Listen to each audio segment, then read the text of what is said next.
Je remercie le Saint-Esprit de ce qu'il nous a donné cette semaine de conférence, qui est la première. Et je crois qu'il a déjà bien commencé par sa grâce. Je pense que si tu es là depuis lundi, tu as eu déjà beaucoup de révélations qui t'ont permis de te dire que tu n'es pas malade.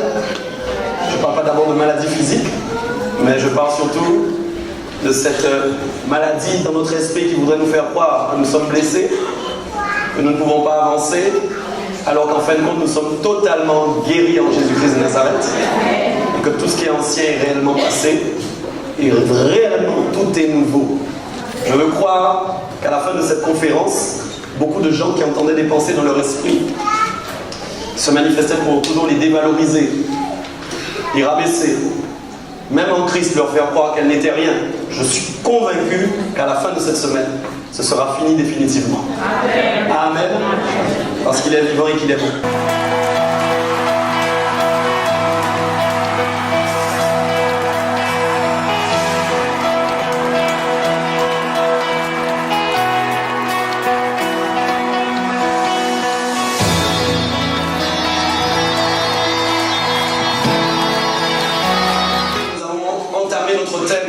Depuis lundi, j'essaierai de ne pas parler trop fort ce soir, parce que samedi je suis revenu de vacances, j'ai enchaîné très fort. Parfois les cordes vocales sont un peu fatiguées, il ne faut pas que j'exagère non plus. Que le Seigneur aussi me donne la sagesse de parler aussi, avec plus de douceur. Amen. Depuis lundi, nous avons entamé donc le thème qui est le Saint-Esprit guérit toutes tes blessures, et le tout est important. Si j'ai mis toutes, c'est parce que j'étais inspiré à être sûr que ce ne sera pas juste des blessures ou certaines blessures, mais tout. Amen. Amen. Tout. Dis avec moi tout. Afin qu'il ne reste rien. Amen. Et même si des blessures nouvelles arrivaient, tu auras maintenant la compréhension en Christ. Même si on t'a blessé, tu ne vis pas avec des blessures, mais grâce au Saint-Esprit, tu es guéri rapidement. Amen. Guéri rapidement. Donc nous avons vu beaucoup de choses depuis 2 jours. J'avais fini un peu mon programme des 2 premiers jours hier. Et donc quand j'ai commencé à prier, je dis Seigneur, ok, c'est mon dernier jour ce soir pour moi en tout cas. Je voudrais vraiment savoir, comme d'habitude, ce que tu as à dire à ton peuple. Toi et toi seul sais. Il m'a donné une pensée à laquelle je ne m'attendais pas du tout. Mais s'il a décidé d'en parler aujourd'hui, c'est que probablement nous en avons besoin. Car lui seul sait de quoi nous avons besoin. La pensée de ce soir, donc pour ce 3e jour de conférence, c'est vaincre l'esprit de timidité. Dis avec moi, vaincre l'esprit de... Ok. Je ne vais pas parler ce soir simplement de la timidité qu'on emploie dans le jargon, dans notre langage humain, ou quand on dit que quelqu'un est timide, c'est simplement qu'il a une crainte, une peur de parler, non. Nous allons voir que la timidité, en fin de compte, l'esprit de timidité, c'est bien plus vaste, bien plus grand, et que ça, quand ça commence à agir dans la vie du chrétien, je peux vous assurer qu'il n'arrive pas à avancer. C'est donc une blessure. Vous savez, j'aime bien dire l'homme blessé n'est pas mort. En Jésus, c'est réellement ça. Peut-être tu as été blessé pendant longtemps, à cause de la timidité, de l'esprit de timidité qui agit dans ta vie. Mais ce soir, nous allons le déloger par la parole de Dieu. Parce que la vérité va vous affranchir encore une fois. C'est une parole réelle qui ne s'arrête jamais de travailler. Elle est pure, elle est excellente. Et elle créera forcément quelque chose ce soir, je le crois. Seigneur, je veux te remercier. Te donner encore toute la gloire qui t'est due, Seigneur. Saint-Esprit, nous avons déclaré et décrété que c'est un temps vraiment d'impulsion. Vraiment que cette semaine, Père Saint-Esprit, tu vas agir. Je prie encore que ce soir, tu nous parles au cœur, tu puisses convaincre les cœurs vraiment que tu es vivant et précieux. Vraiment que le travail particulier que tu as commencé à réaliser depuis lundi, que tu continues d'avancer. Moi-même, je veux être derrière, que tu prennes toute la place. Seigneur, ce soir, nous croyons que les cœurs qui sont présents vont être touchés par ta parole. Nous croyons vraiment que tu vas créer quelque chose de nouveau, que toute timidité n'aura plus d'impact et de pouvoir dans la vie de quiconque à cause de ta parole libératrice et de ta volonté puissante ce soir de libérer les captifs. Seigneur, merci Père de ce que tu as fait. Je glorifie ton nom dans le nom précieux de Jésus-Christ de Nazareth. Amen. Et nous acclamons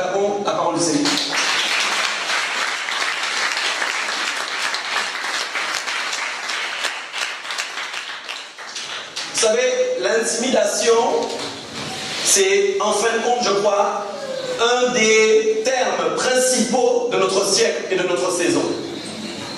J'écoutais encore les informations, du moins je lisais cet après-midi, et je voyais en fait ce qui est arrivé en Angleterre. Je ne sais pas si vous avez vu. Il y a eu encore un attentat. Malheureusement, vous savez que ça ne s'arrêtera pas, puisque nous sommes dans des temps difficiles, et le Seigneur Jésus nous avait déjà prévenu que nous allions vivre de tels événements. Mais en préparant ce message et en lisant ces informations, je me suis dit effectivement, voilà encore un exemple de l'intimidation de ce siècle. Le malin a décidé d'intimider le monde. Et il veut nous intimider parce qu'il sait que quand il y a l'intimidation, il sait qu'il y a la peur et qu'il y a la crainte. Quand les attentats ont lieu, l'impact le plus fort, figurez-vous, ce n'est même pas que des gens soient décédés. Les gens qui ont subi, qui sont affectés par la perte de quelqu'un, vont être touchés, c'est vrai. Mais là où c'est plus difficile, et là où il arrive en fait à contaminer l'esprit des gens, c'est dans le fait que, à cause de ce qui se passe, les gens auront peur toute leur vie. Ils se souviendront toujours de ce qui s'est passé. Et je vous le dis, ils ne vivront jamais plus de la même façon. Le but donc, l'objectif de l'intimidation, c'est de t'empêcher de vivre comme tu es appelé à vivre. En Jésus, Jésus-Christ a prévu que tu vives d'une certaine manière. Ok? Et cette façon, où nous pourrions dire encore, ce modèle, c'est le modèle qui ressemble à Jésus-Christ de Nazareth. J'ai perdu un peu de volume. Ce qui veut dire, en réalité, que Jésus lui-même a subi l'intimidation, mais qu'il n'a jamais cédé. La Bible nous démontre, écoutez bien, que même des serviteurs du Seigneur, équipés du Saint-Esprit, ayant été enseignés eux-mêmes par Jésus, ont eu peur, ont eu de la crainte et ont été infectés par l'intimidation. Regardez bien l'apôtre Pierre. Il a renié Jésus. D'après vous, qu'est-ce qui a fait qu'il en est arrivé à ce stade? C'est l'intimidation qui l'a amené à renier. L'intimidation vous amènera toujours à faire le contraire de la volonté de Dieu. Amen.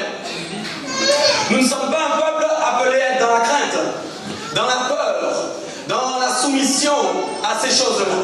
Mais au contraire, c'est la crainte de Dieu et la soumission à Dieu qui nous permet de ne pas avoir peur du monde. Alléluia.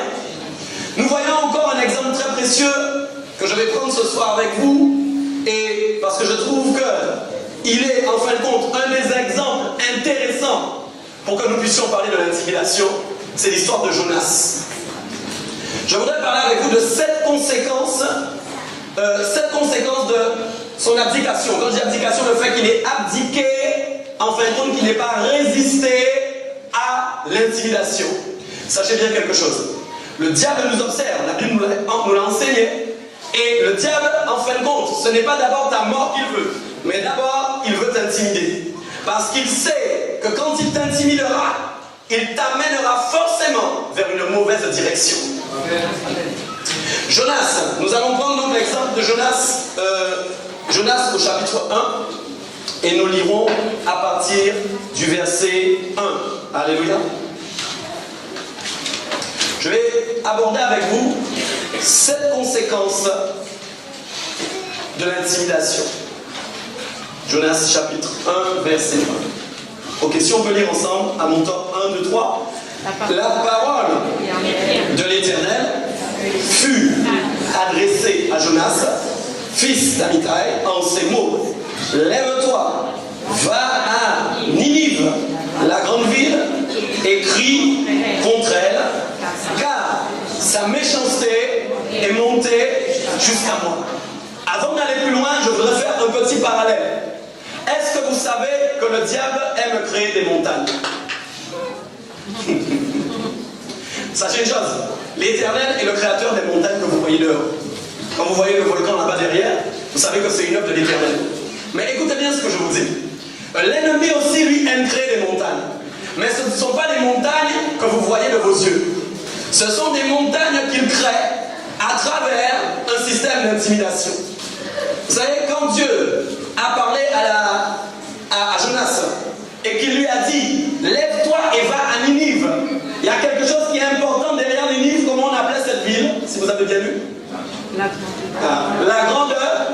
Dis avec moi, la grande. Ok. Ce n'était pas une petite ville. C'était une ville qui avait énormément de pouvoir. Est-ce que vous m'entendez bien? Et quand l'Éternel donc a demandé à Jonas d'aller parler à ce peuple, Jonas a eu peur à cause de la grande ville. Sachez une chose, nous avons un exemple qui est donc Zorobabel, qui avait décidé de reconstruire le temple. Vous vous en souvenez ou pas? Alléluia. Zorobabel avait décidé de reconstruire ce temple. Et qu'est-ce que Dieu lui a dit? Ce ne sera ni par la force, ni par la puissance, mais c'est par mon esprit. Et il a déclaré une autre parole, grande montagne, tu seras aplani. Ce qui veut dire qu'à cette époque-là même, les Samaritains même s'étaient ligués pour empêcher la reconstruction du temple. En fait, l'ennemi était en train de créer une montagne pour intimider Zorobabel et pour l'empêcher de continuer à construire le temple. Quand Dieu donc a un objectif pour votre vie, sachez que le malin viendra pour vous intimider et vous empêcher d'atteindre le but et l'objectif qu'il a prévu pour vous. Mais si vous ne vous confiez pas en votre force, en votre puissance, mais vous avez compris que par l'Esprit de Dieu, toute montagne, toute intimidation qui sera mise devant vous sera aplanie, vous serez plus que vainqueur au nom de Jésus. Alléluia. Il faut que nous ayons la compréhension que les montagnes qui se mettent devant nous, nous ne pouvons pas les aplanir par nos propres moyens. Mais nous avons besoin du Saint-Esprit. Dis avec moi le Saint-Esprit. Le Saint-Esprit. Écoutez. Donc, l'Éternel a parlé à Jonas. Il lui a dit, va à Ninive, la grande ville. Et il a dit quoi? Crie contre elle. Dis ça avec moi. Crie contre elle. Ok. L'Éternel a conscience. Tu es là avec moi ou pas? L'Éternel sait que sa parole est puissante. Qu'est-ce que la Bible nous enseigne? Okay? La foi vient de ce qu'on entend. Et ce qu'on entend vient de la parole. Sache une chose, quand moi je parle, ce n'est pas avec ma parole que je parle, mais c'est avec la parole de Dieu qui est en moi. Donc quand je commence à crier avec la parole, toute montagne doit s'écarter au nom de Jésus. Ce que je veux te dire aujourd'hui, c'est que tu dois prendre conscience que ta parole n'est plus ta parole humaine de l'époque. Mais Dieu t'a donné un langage adapté à sa parole qui te permet de faire toute montagne tomber au nom puissant de Jésus. Ce que je veux te dire aujourd'hui, c'est que tout type d'intimidation qui se dresse devant toi, Dieu t'a rendu capable de la baisser, de la planir, de la faire fondre au nom puissant de Jésus-Christ de Nazareth. Alléluia. Alors Dieu lui a dit, tu dois crier. Tu dois crier. Tu dois crier. Sa méchanceté est montée jusqu'à moi. La première conséquence, quand l'intimidation a commencé à travailler le cœur de Jonas, qu'est-ce qui s'est passé? Il a pris la fuite. Dis-moi la fuite. La fuite. Il a eu peur. Vous savez qu'on a peur, on fuit. Regardez Moïse. Moïse ne s'est pas retrouvé dans le désert parce qu'il a eu une révélation d'aller dans le désert. Il a été dans le désert parce qu'il a pris la fuite. Il a fallu que Dieu l'arrête à travers le buisson ardent. Vous vous rappelez? En fait, pour que sa course dans le désert s'arrête. Est-ce que vous êtes là ou pas? Donc Moïse n'a pas été appelé par Dieu dans le désert, mais il a fui. Donc la première conséquence, quand le malin va commencer à vous intimider, parce que l'intimidation est pour le malin une forme de blessure. Quand nous prenons la fuite, c'est que nous sommes blessés. Regardez bien, quand il y a une lutte ou quand il y a un combat entre deux athlètes, c'est celui qui est blessé qui prend la fuite et qui s'en va. Alors, est-ce que je parle? Est-ce que tu es là ce soir? Dis-moi un grand gloire à Dieu pour que je sois sûr. Amen. Donc, quand il y a une lutte, quand il y a un combat, ok?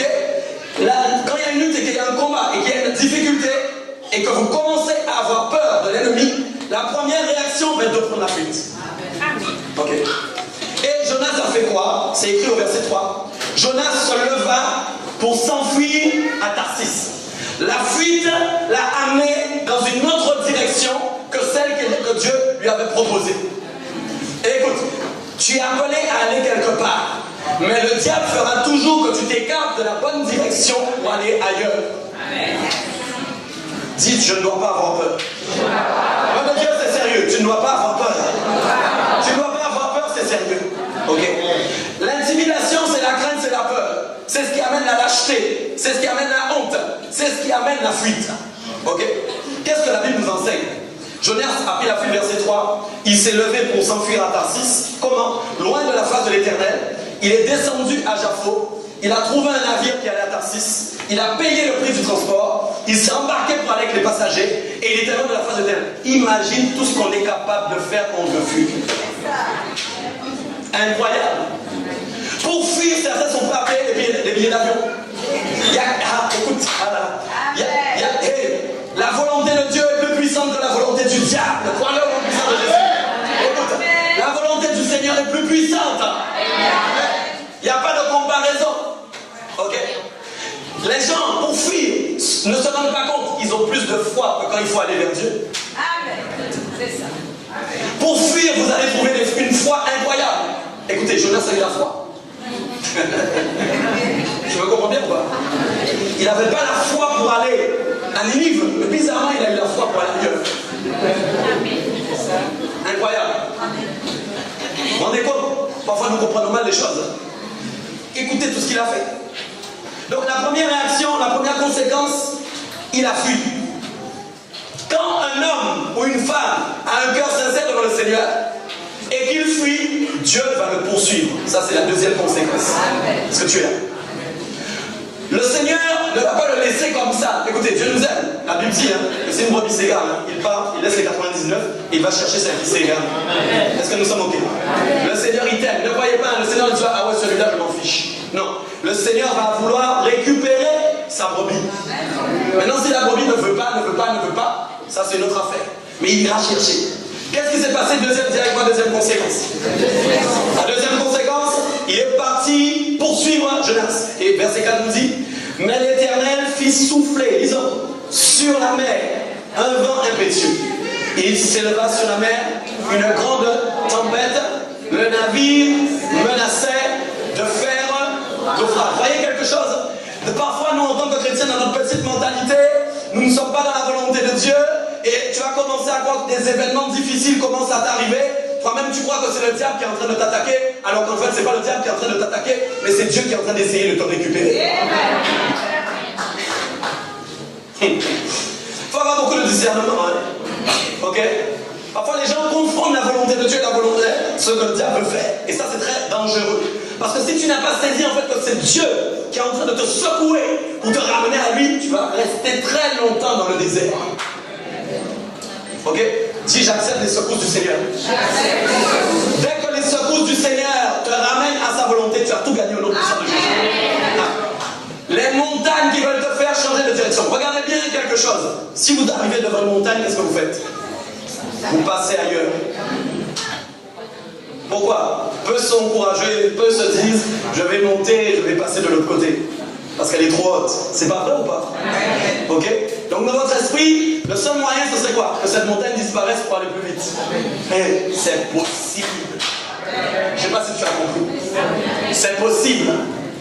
La montagne devant toi va disparaître. Par son esprit. Par son esprit. Écoutez bien. Alors, l'Éternel fut soufflé sur la mer un vent impétueux. Il s'éleva sur la mer une grande tempête. Le navire commençait à faire naufrage. Les mariniers ont commencé à avoir peur. Ils implorèrent chacun leur Dieu. Ils ont jeté dans la mer des objets, vous lisez, qui étaient sur le navire, afin de leur rendre plus léger. Jonas descendit au fond du navire et se coucha et s'endormit profondément. Le pilote s'approcha de lui et lui dit, pourquoi dors-tu? Lève-toi, invoque ton Dieu. Peut-être va-t-il penser à nous et nous ne périrons pas. Et ils se dirent l'un à l'autre, venez, tirons au sort pour savoir qui nous attire ce malheur. Ils tirèrent au sort et le sort tomba sur Jonas. Alors ils lui dirent, dis-nous qui nous attire ce malheur. Quelles sont tes affaires et d'où viens-tu? Quel est ton pays et de quel peuple es-tu? Il leur répondit, je suis hébreu, je crains. Qu'est-ce qu'il a dit? Il craint l'Éternel, mais il fuit. Comme ça, écoute, nous sommes des jeunesses parfois. Tu es à l'église, je crains l'Éternel. Le Seigneur, c'est celui que je crains. Tu dis ça à tout le monde. Mais dès qu'une montagne arrive, tu fuis. Si tu crains réellement l'Éternel, c'est que tu as compris que c'est lui le seul que tu dois craindre. Pourquoi? Parce que, écoute-moi bien, c'est lui seul qui a le pouvoir de faire périr l'âme. Est-ce que tu me comprends bien? C'est lui que tu dois craindre, effectivement. Alléluia. Écoutez bien. Alors, qu'est-ce qui s'est passé? Il lui dit donc, verset 9, je suis hébreu, je crains l'Éternel, le Dieu des cieux, qui a fait la mer et la terre. Ces hommes eurent une grande frayeur et lui dirent, pourquoi tu fais cela? Car ces hommes savaient qu'ils fuyaient loin de la face de l'Éternel. Il lui dit, que te ferons-nous pour que la mer se calme envers nous? Et qu'est-ce qu'il demanda? Lisons ensemble. La mer était de plus en plus. J'aimerais que tu sois avec moi dans quelque chose. Essaie de voir les circonstances. On te parle d'une tempête. Vous savez, ici, il y a beaucoup de tempêtes, beaucoup d'ouragans. Vous connaissez, enfin, depuis longtemps, on appelle. Mais il y a déjà. Donc, imaginez, vous êtes dans un navire, et ce n'est pas les navires de maintenant. Les navires de l'époque n'ont rien à voir. Et vous êtes dans une tempête. Il y a de l'orage. La mer est mauvaise. Vous êtes là ou pas? Ok. Ça, la crainte est là obligatoirement. Et qu'est-ce qu'il va demander? Qu'est-ce qu'il va dire? 12, lisons ensemble. Prenez-moi, jetez-moi dans la mer, et la mer se calmera envers vous, car je sais que c'est moi qui attire sur vous. Mais écoute-moi bien, même si je sais que la mer va se calmer, tu crois que j'ai envie que tu me jettes dans une tempête dans l'eau? Est-ce que vous me comprenez bien? Il me semblait que c'était plus facile d'aller à Ninive que de se retrouver dans l'eau là, avec une tempête. Est-ce que vous me comprenez bien? Alléluia. Parfois les ressources de l'homme sont incroyables. Il a demandé plutôt, jetez-moi dans la mer. Les choses vont se calmer. Ok? Alléluia. Ils l'ont pris, ils l'ont jeté. Nous savons que la mer s'est apaisée. Ok? Et qu'est-ce qui s'est passé? Donc, troisième circonstance, Jonas a été sauvé. Pourquoi? Parce que l'Éternel le poursuivait et l'Éternel ne voulait pas qu'il périsse, mais l'Éternel voulait qu'il soit sauvé. C'est comme nous, quand nous sommes dans une mauvaise direction, l'Éternel va toujours nous ramener pour que nous soyons sauvés, que nous gardions le salut jusqu'au bout. Alléluia. Mais il va le sauver dans des circonstances particulières. Est-ce que tu fais là? Comment il va le sauver? Il veut l'amener à ce moment-là précisément à se repentir et à crier à Dieu. Est-ce que vous me comprenez bien? Parfois les gens sont dans des mauvaises directions mais ils n'acceptent pas d'aller vers la repentance ou de crier à Dieu. Ça les empêche d'avoir accès en fin de compte au retour dans la voie de Dieu. Est-ce que vous me comprenez bien? En fin de compte, l'Éternel est au code de la route et avec des panneaux de signalisation. Et il met à disposition ces panneaux de signalisation pour que nous puissions toujours reprendre la bonne route. La cause, c'est toujours l'intimidation. Tu n'es pas appelé à être là, tu n'es pas appelé à être peureux. Écoute bien, si dans ton esprit, depuis tout jeune, on t'a dit que tu ne valais rien, si depuis longtemps on te disait tu ne vaux rien, tu n'es pas fort, tu es faible, crois-le en Jésus-Christ, tout ça est annulé maintenant. Alléluia.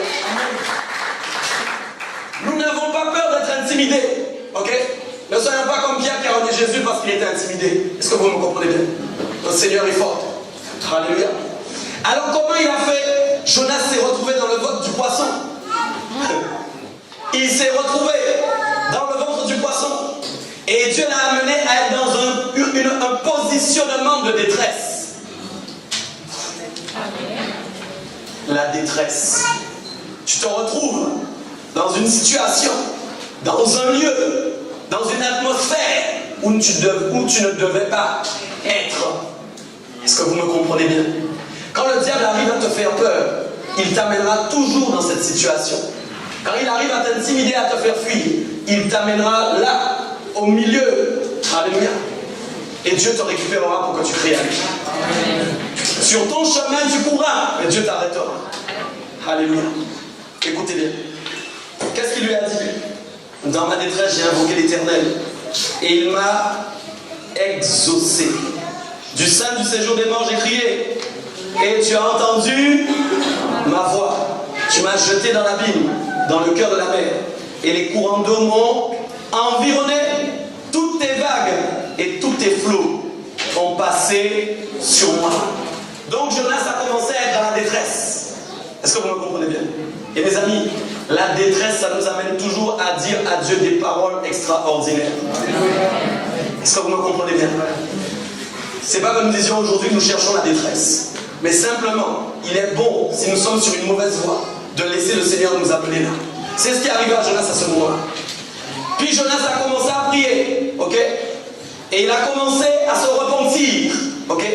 Parce que pour obtenir la délivrance et sortir en fin de compte dans le ventre du poisson, il fallait qu'il commence à prier et qu'il commence à se repentir. Vous savez, nous devons demander pardon à Dieu chaque fois que nous avons peur de l'intimidation. Je ne sais pas si tu m'as compris.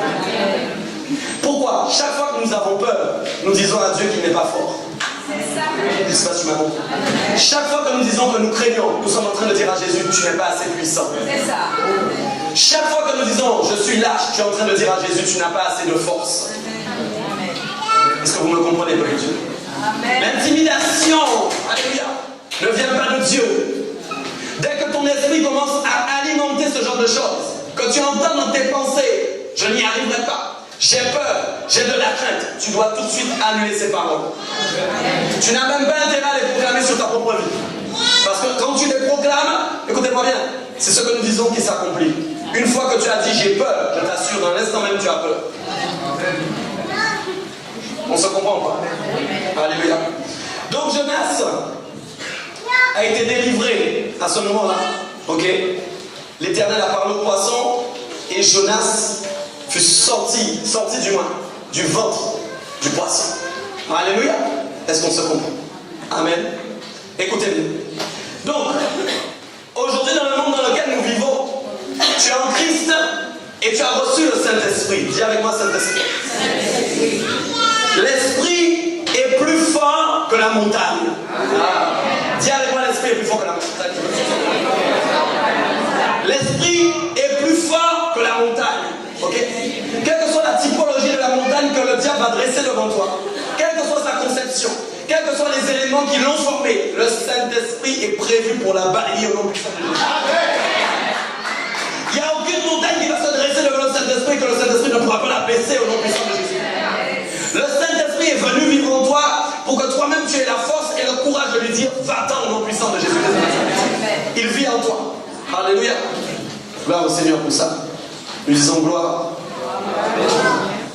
Je vais prendre avec toi un texte qui est très important parce que j'ai aimé en fin de compte comment Paul avait parlé à Timothée. Vous savez, Paul a enseigné Timothée justement parce que Timothée à un moment avait un problème dans sa vie lié à l'intimidation. Regardez bien ce qui est dit donc nous prendrons 2 Timothée 1. 2 Timothée 1 et nous lirons à partir du verset 5. À partir du verset 5. Ok. On peut lire ensemble, peuple de Dieu.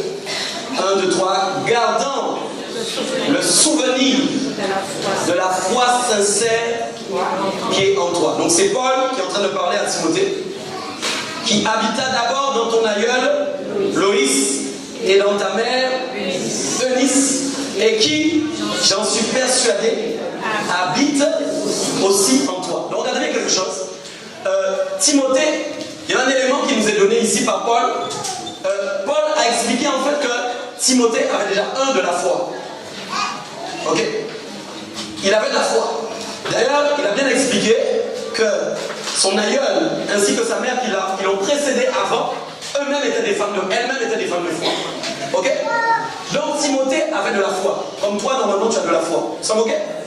Alors, est-ce que je parle à quelqu'un? Est-ce que vous avez tous la foi ici? Ok.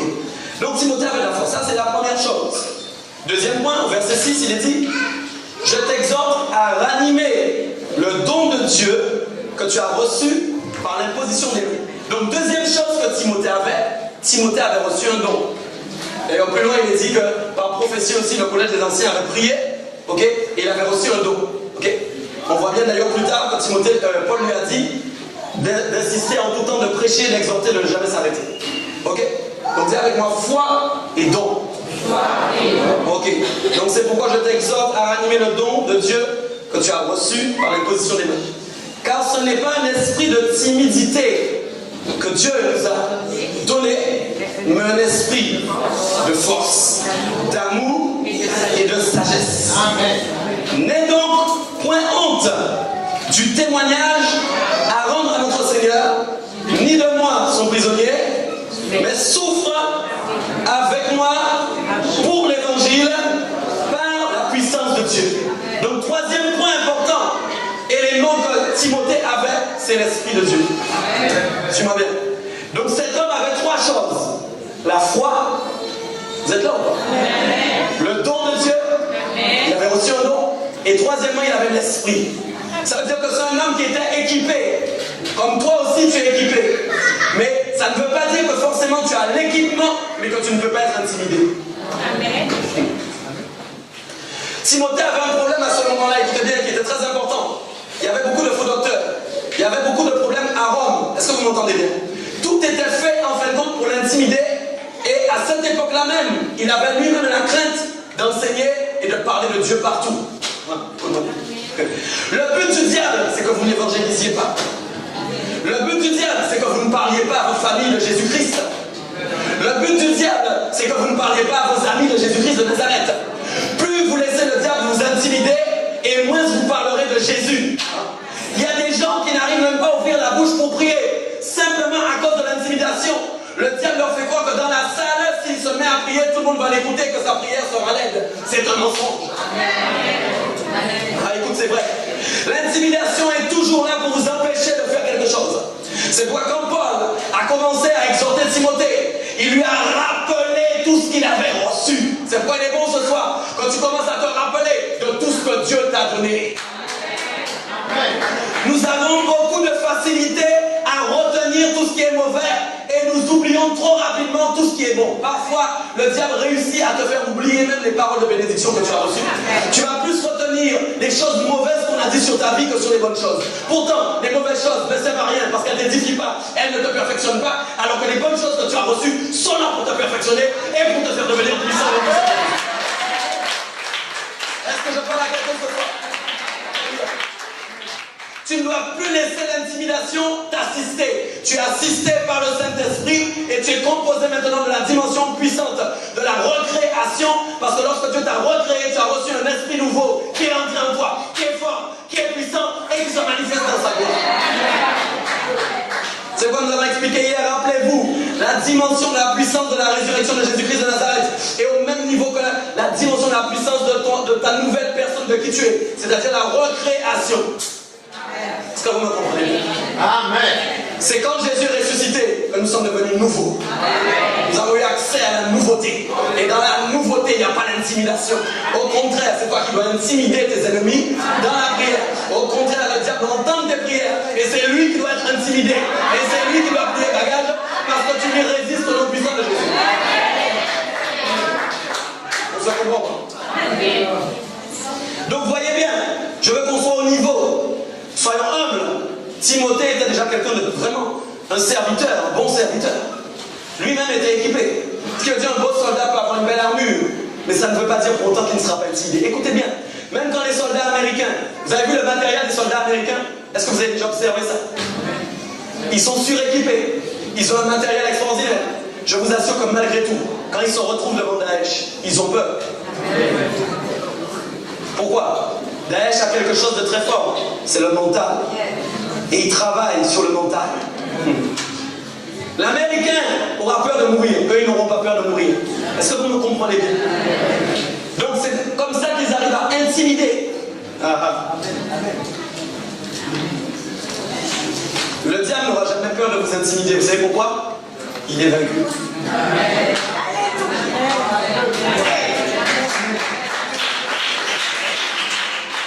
Quand tu as perdu, qu'est-ce qu'il te reste à faire? Et est-ce que j'espère que c'est en train d'entrer dans ton cœur ce soir. C'est pas une manifestation que j'attends, c'est quelque chose dans ton cœur. Et quand tu sors de là, il y a quelque chose qui a changé. Quand tu es vaincu, que tu as échoué, tu n'as plus rien d'autre à faire. Faire croire que tu existes. Faire croire que tu es encore capable de faire quelque chose. Est-ce que vous me comprenez bien? C'est pourquoi il utilise l'intimidation. Avant de vous détruire, il essaiera toujours de vous intimider. Amen. Donc je disais, Timothée était déjà un serviteur et Paul a commencé à lui rappeler ce qu'il avait reçu. J'aimerais te dire ce soir, tu dois te rappeler de tout ce que Dieu a dit sur ta vie. Amen. Rappelle-toi ce que le Seigneur a fait dans ta vie. Rappelle-toi les paroles qu'il a proclamées sur ta vie. Il y a des promesses. Qui n'a pas de promesses ici? Enfin, personne apparemment. Dieu a fait des promesses à tout le monde. Amen. Gloire à Dieu, acclame le Seigneur pour ça.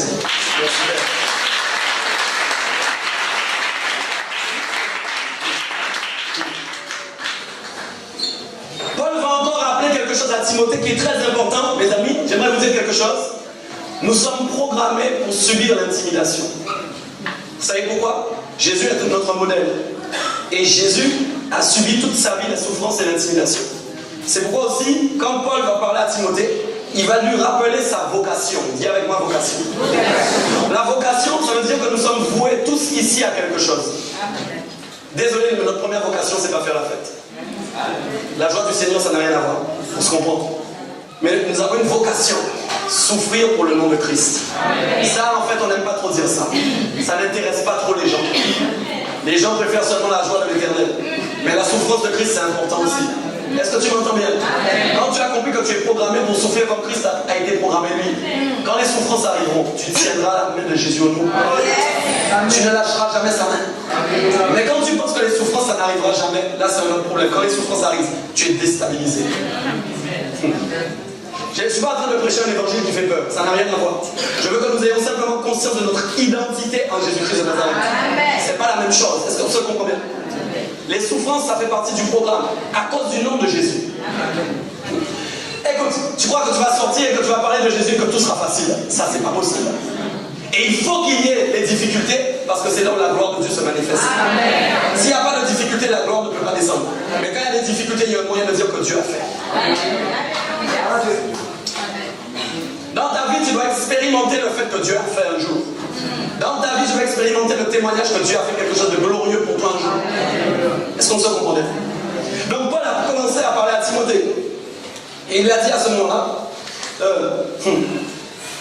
n'aie donc, vous allez voir le problème de Timothée, verset 8, n'aie donc point honte du témoignage à rendre à notre Seigneur, ni de moi son prisonnier. En gros, il est en train de dire, surtout, n'aie pas honte ni de Jésus, ni de moi, Paul, ton père spirituel. Paul n'était pas aimé partout. Ça, je peux vous le dire. Il a même dit qu'il était de balayure. Ok? Ce qui veut dire que Timothée, à un moment, à cause de l'oppression et de l'intimidation, a sûrement commencé à avoir peur de dire qu'il était avec Paul.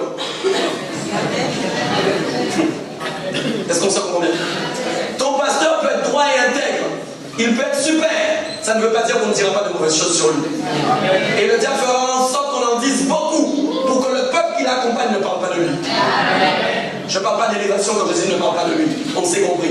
La tour revient à Dieu. Alléluia. Mais pourtant, Paul lui-même a dit, n'aie pas honte de parler de moi. N'aie pas honte de moi. Est-ce que vous me comprenez bien? Nous ne pouvons pas avoir honte de Jésus-Christ de Nazareth. C'est impossible. Donc ça veut dire qu'à un moment, lui-même, Timothée, était oppressé, intimidé, empêché de parler du nom de Jésus. Pourtant, il avait reçu un don, une programmation pour parler de Jésus. Alléluia. Je prie ce soir au nom de Jésus que tu puisses vaincre cet esprit de timidité, de lâcheté, de crainte et de peur. Alléluia. Peut-être toute ta vie on t'a fait croire que tu étais intimide. Tu n'es pas intimide au nom puissant de Jésus. Alléluia. Et il va dire donc derrière, n'ayez donc pas rendu témoignage à rendre à notre Seigneur, ni de moi son prisonnier. Il va lui dire, souffre avec moi pour l'évangile par la puissance de Dieu qui nous a sauvés. Plus loin au verset 12, il va lui dire, c'est à cause de cela que je souffre ces choses, mais j'en ai point honte, car je sais en qui j'ai cru et je suis persuadé qu'il a la puissance de garder mon dépôt jusqu'à ce jour-là. Je vais entrer dans quelque chose avec toi que tu puisses comprendre. Alléluia. Peut-être que tu ne le savais pas encore, mais ce soir tu vas le savoir. En toi, il y a un dépôt. Un dépôt, c'est un lieu où on va chercher quelque chose. Et sache que devant ce dépôt, il y a un gardien. Il s'appelle le Saint-Esprit. Le dépôt, c'est le lieu où il y a, en fin de compte, les éléments de la parole qui sont essentiels pour toi. Le jour où tu te trouveras dans une mauvaise situation. Écoutez, l'Éternel avait dit aux apôtres, écoutez-le. Même quand vous serez mis devant les tribunaux, même quand on va vous conduire devant les synagogues, peu importe là où on vous conduira devant les juges, n'ayez pas peur, parce qu'à l'heure même, le Saint-Esprit vous dira ce qu'il faut dire.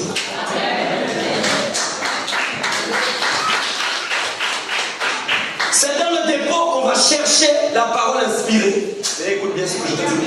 Le Saint-Esprit est le gardien du dépôt et c'est lui qui fait monter les paroles que vous devez dire face à vos oppresseurs. Vous ne devez pas parler à l'intimidation avec votre propre inspiration. Est-ce que vous me comprenez bien?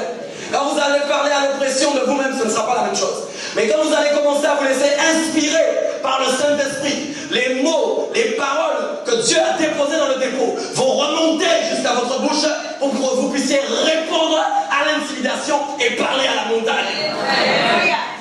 Quand Dieu a dit à Jonas d'aller crier, crie sur cette montagne, Dieu est en train de lui dire, c'est pas par ta force que je t'envoie, Jonas, c'est pas par ta puissance que je t'envoie, mais c'est par mon esprit. Si Jonas avait eu conscience à ce moment-là pleinement que c'est par l'esprit de Dieu que les choses allaient se faire, il n'aurait jamais eu peur et il n'aurait jamais pris la fuite. Chaque fois que nous prenons la fuite, c'est qu'à un moment nous n'avons pas eu conscience que c'est par l'esprit de Dieu que les choses vont se faire. Nous avons cru en nous. Chaque fois que tu crois en toi, tu es en train de perdre du temps. Alléluia. La crainte, la peur, c'est quand nous sommes sur nous. Vous savez, souvent les gens voient l'image de l'orgueil comme des grandes choses que les gens font. Ça n'a rien à voir. L'homme qui s'humilie, qui disparaît, écoutez-moi bien, c'est chaque fois qu'il a peur, il fait confiance au Saint-Esprit. Amen. Est-ce que vous me comprenez bien? Chaque fois qu'il est dans la crainte, il sait qu'il va être fort, pas par lui-même, mais à cause de l'Esprit qui vit en lui. Alléluia. Alléluia. Amen. Gloire au Seigneur. Il a dit donc, j'ai pas honte. Je sais en qui j'ai cru. Et je suis persuadé qu'il a la puissance de garder mon dépôt jusqu'à ce jour-là. Verset 13. Retiens dans la foi et dans la charité qui est en Jésus-Christ. Disons, le modèle des saines paroles que tu as reçues de moi. J'aimerais que vous puissiez voir la révélation, en fait, l'explication de ce passage. Parce que quand Paul parle du dépôt, vous savez, Paul, c'est un homme d'inspiration. Quand Paul parle, c'est un homme de révélation. Quand il parle du dépôt, il est en train d'expliquer à Timothée, en fin de compte, de quoi est composé le dépôt.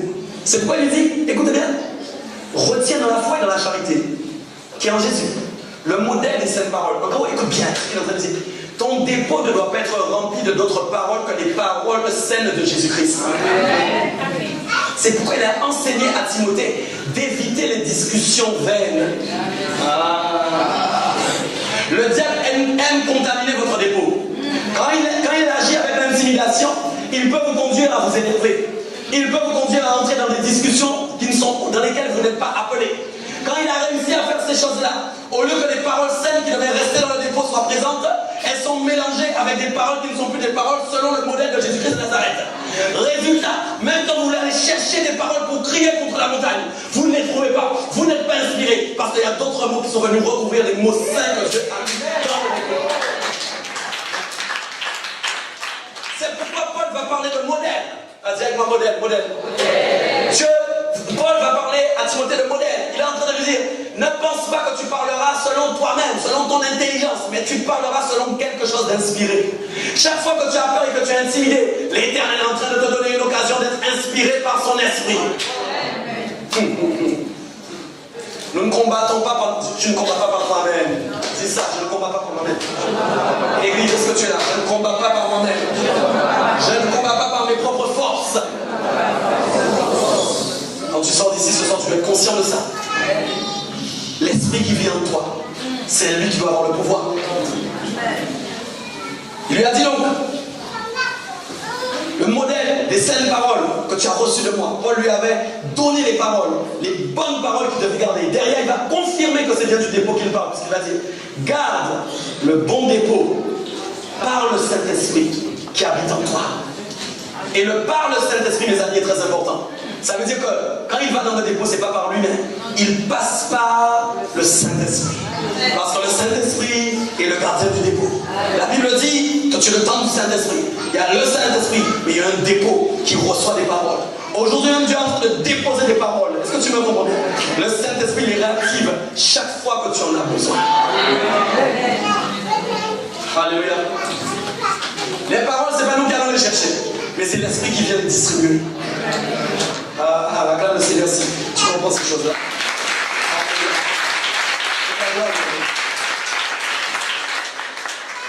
Amen. Vous savez, j'ai regardé dans le grec, le mot timidité a trois définitions. Timidité, frayeur et lâcheté. Timidité, frayeur, lâcheté. Ok? Donc, et quand il y a la lâcheté, il y a la honte qui n'est pas là. Ok? Donc en gros, écoutez-moi bien. Quand le diable intimide, c'est pour infiltrer dans notre esprit la timidité. Il veut infiltrer nos pensées par la timidité. Est-ce que vous me comprenez bien? Il n'aime pas que vous ayez la foi. Il n'aime pas que vous pensiez que l'Esprit de Dieu est capable de vous faire réaliser des choses. Ça ne lui plaît pas. Alléluia. Je vais presque terminer. Amen. Je vais finir par un dernier point sur confiance en esprit. Et je vais lire avec vous Matthieu, 2 versions du moins. Matthieu 10, 19 à 20 et Luc 12, 11 à 12. Matthieu 10, 19 à 20. C'est ce que j'ai dit tout à l'heure. Je voulais qu'on puisse le lire ensemble. Parce que la parole est meilleure. Matthieu 10, 19 à 20 nous dit: mais quand on vous livrera, ne vous inquiétez ni de la manière dont vous parlerez, ni de ce que vous direz.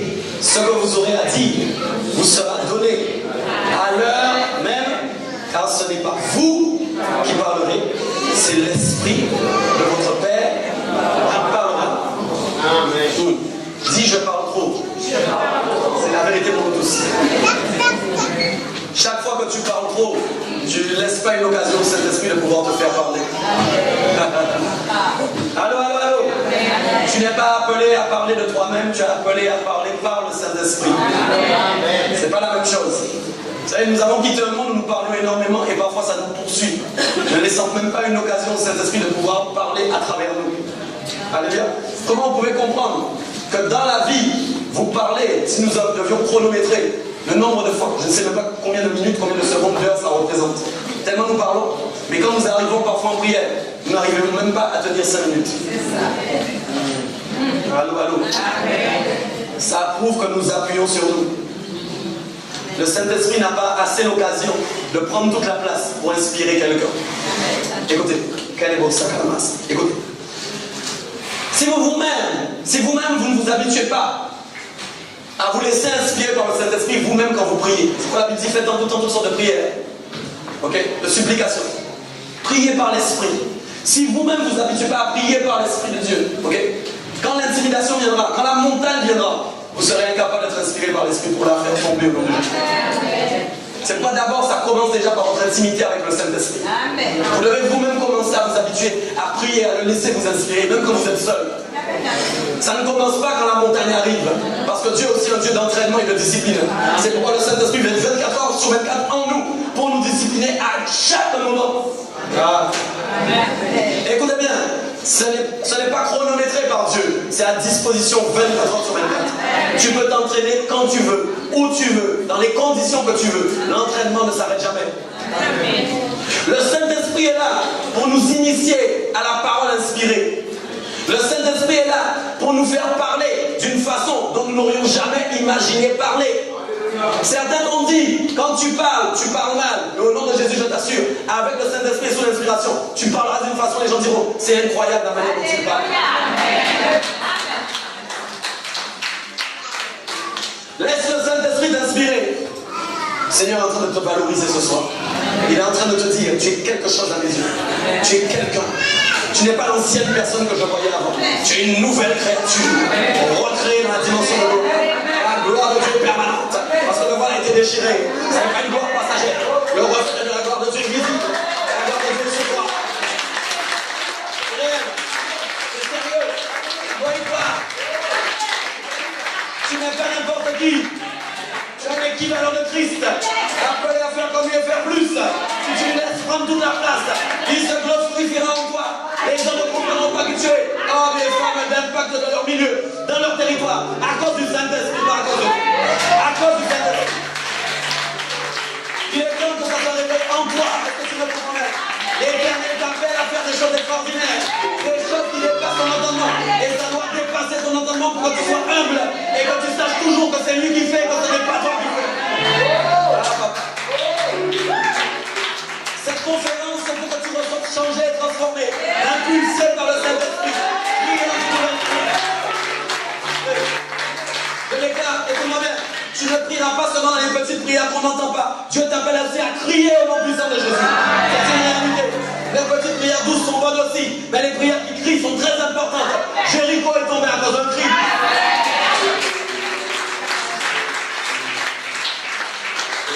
La manette, c'est tout. Reste petit, fais des c'est bien. Tu sais, même quand on t'entend pas, Dieu t'entend. Voilà ce que tu entends. Oh, Dieu t'entend, on t'entend pas, mais Dieu t'entend. Donc c'est l'essentiel. Et lui, il est content parce qu'il dit, moi, je t'entends pas, ça me va très bien.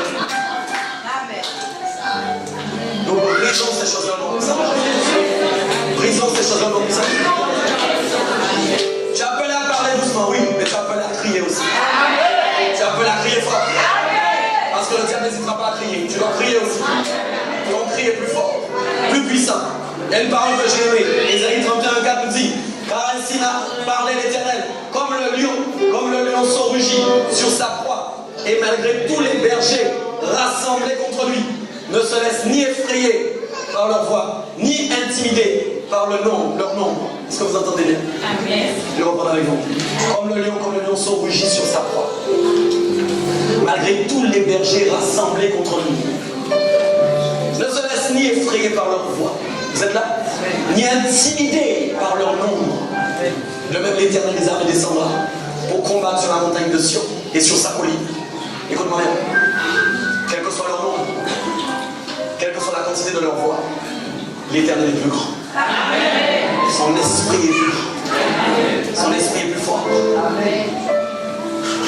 J'ai aimé aussi, je vais terminer sur ça, la deuxième version de Luc 11:12 de ce qu'on venait de lire disait, quand on va vous mener devant les synagogues, les magistrats, les autorités, ne vous inquiétez pas de la manière dont vous vous défendrez de ce que vous direz. Tu sais pourquoi?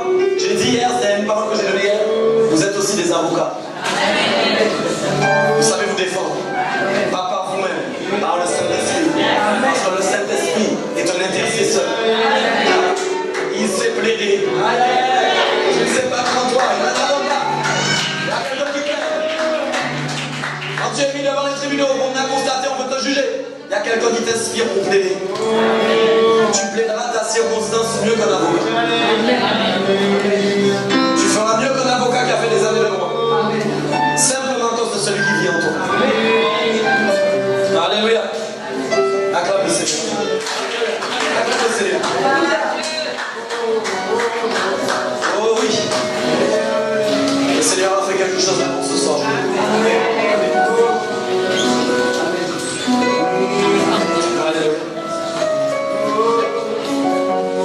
Est-ce qu'il y avait des personnes ce soir qui sont rentrées ici, qui sont conscientes? Parfois elles ont peur. Et pas honte. Lève la main comme ça. Si tu sais, quand tu es chrétien, mais pourtant tu as peur souvent. Le diable arrive à t'intimider, tu as des craintes. Tu as des craintes. Moi j'avoue, j'ai des craintes parfois. J'ai des craintes. Mais quand j'ai des craintes, je me rappelle toujours qu'il y a quelqu'un en moi qui est plus fort. Alléluia. Écoute-moi. Tous ceux qui ont levé la main ce soir, qui ont dit, allez-y, gardez la main levée. Que le Saint-Esprit passe. Alléluia. Vous savez, nous avons pris ce chant au début. Nous avons chanté sa fidélité. Sa fidélité, c'est le moyen de ne plus avoir peur. Et c'est pour ça, souvent, nous chantons, c'est vrai, nous prenons des chants. Mais comme nous sommes dans la situation, nous oublions qu'il est fidèle. Chantons fidèle. Pourtant, quand la crainte est là, nous oublions sa fidélité. Ce soir, nous allons chanter ce chant, mais en étant sûrs et certains qu'à cause de sa fidélité, nous n'aurons plus peur de quoi que ce soit. Je déclare ce soir, mais nous chantons Père, tu as parlé de montagne ce soir.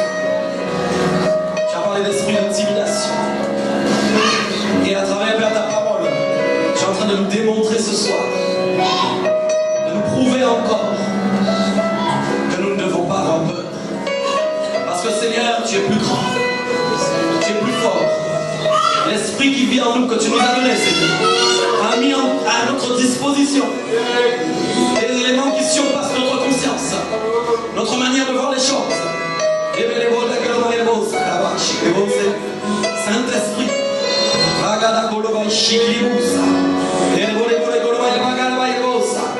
vous commencez à prier, toi qui as la main levée, et tu vas commencer à lui dire, je n'ai plus peur. Commence à dire ça, je n'ai plus peur. Je n'ai plus peur. Dis-le, je n'ai plus peur. Je n'ai plus peur. Je n'ai plus peur. Je n'ai plus peur. Je n'ai plus peur. Continue, continue. Je n'ai plus peur.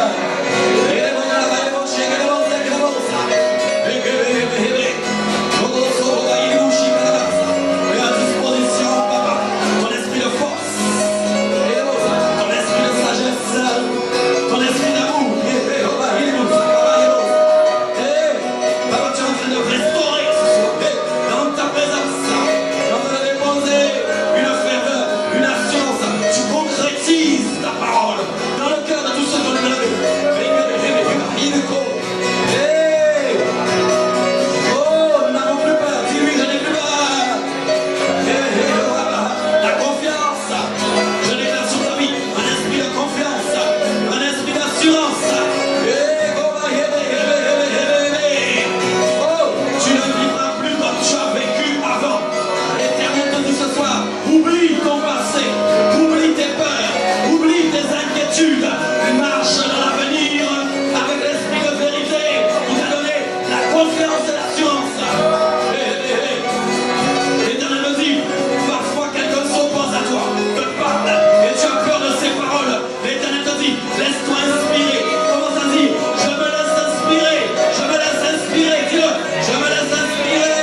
commune ce soir. Nous allons tous déclarer en même temps une parole de foi. Alléluia. Tu vas dire avec moi. Je déclare qu'à partir de ce jour, ma mentalité, ma perception, ma définition, les éléments de ta parole va complètement changer. Je déclare qu'à partir de ce jour, aucune montagne ne pourra résister devant moi à cause de ton esprit. Je prie, Saint-Esprit, Saint-Esprit, Saint-Esprit, Saint-Esprit, Saint-Esprit, Saint-Esprit, Saint-Esprit, Saint-Esprit, Saint-Esprit, Saint-Esprit, Saint-Esprit, toi qui as fait demeure en moi, toi qui habites en moi, donne-moi le courage, donne-moi la force, donne-moi la puissance pour ne plus prendre la fuite, mais pour résister et être inspiré par les paroles que tu as déposées en moi. Je suis inspiré, métamorphosé, transformé pour la gloire de Dieu. Saint-Esprit, mes mots sont tes mots. Mes mots sont tes mots. Saint-Esprit, prends le contrôle sur toute ma vie. Au nom de Jésus. Acclamons le Seigneur. Nous modérons sa fidélité. Il est.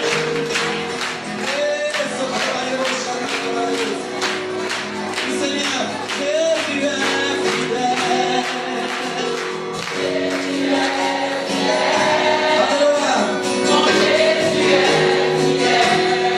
Alléluia. Alléluia. Seigneur, mon Jésus.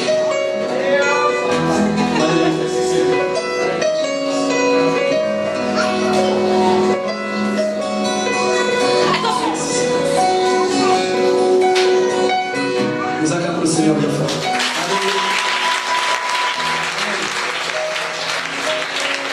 Toute la gloire nous revient. Toute la gloire nous revient. Toute la gloire. Toute la gloire. Toute la gloire. Oh, toute la gloire. Toute la gloire nous revient. Toute la gloire nous revient.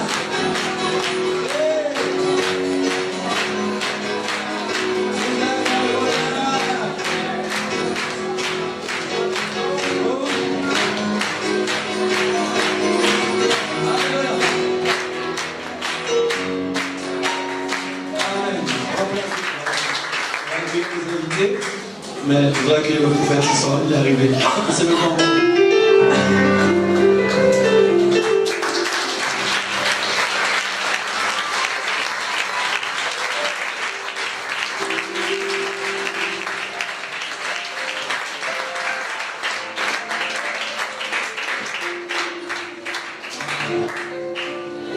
Bonsoir l'église. Que Dieu vous bénisse. C'est une grande joie d'être avec vous. Et merci Seigneur. Et c'était vraiment la parole très forte. Ça touche. Vraiment. Merci Seigneur. Et je pense qu'on va passer dans de très bons moments pendant ces jours. Dieu. Parce que je dis deux mots quoi.